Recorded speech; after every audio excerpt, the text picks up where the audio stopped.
Bonjour à toutes et à tous, j'espère que vous allez bien. Quand tu es arabe et tu oses défendre la France, tu te prends tout de suite deux types de critiques venant de deux catégories distinctes d'imbéciles. Il faut dire les choses comme elles sont.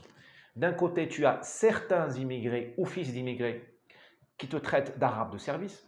De l'autre, tu as certains bobos qui te traitent de facho. Bon. Au début, il faut en rire. Bien sûr qu'il faut en rire, parce que ça veut dire que Mère Nature a réparti très équitablement la connerie. La connerie est multiculturelle, puisqu'elle n'a pas de couleur de peau, elle n'a pas d'identité. On la retrouve dans toutes les communautés, toutes les diasporas, le peuple de souche, on la trouve partout. Deuxième chose, que faut-il répondre à ces gens-là? Il ne faut pas répondre, on ne répond pas aux imbéciles, on perd son temps. Il faut s'occuper de l'essentiel. L'essentiel, c'est d'abord comprendre leur motivation. Alors, chez les gens qui te traitent d'arabe de service, il faut savoir qu'il y a un complexe du larbin. Pour eux, l'arabe, le noir, le musulman, l'immigré est un larbin, par définition. Soit il est larbin de la France, là on le nomme harki, on le nomme arabe de service, soit il est larbin du FLN, soit il est larbin d'un consulat étranger en France, soit il est larbin de la Turquie. Bon, ces gens-là, ce sont les vrais racistes. Il faut les renvoyer à leur racisme, qu'ils y pataugent et qu'ils s'y noient. Deuxièmement, les bobos, certains bobos qui te traitent de fachos. Ceux-là, ce sont des traîtres, il faut leur renvoyer à leur trahison.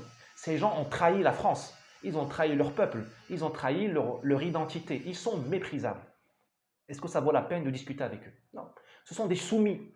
En plus, ils se trompent. Si seulement leur soumission leur donnait la paix. Les islamistes les méprisent parce qu'ils sont faibles. Ils sont agenouillés avant d'avoir combattu. Bon. Donc, qu'est-ce qu'il faut faire? Il faut s'occuper de l'essentiel. Il faut s'occuper des causes nobles. Il faut s'occuper des choses exigeantes qui nous élèvent au-dessus de nous-mêmes. Il ne faut pas s'occuper du corona et de la gouvernance française qui est gouvernée par le taux du R0. Vous savez, la France est gouvernée par des clusters et les variants. Le alpha, le bêta, le gamma. On se croirait chez les militaires. Non, les militaires qui parlent par code comme ça.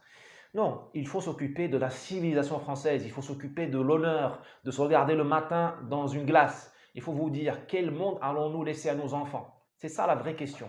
Et il faut se comporter comme un homme, et un homme sait faire des alliances aussi. Ciao.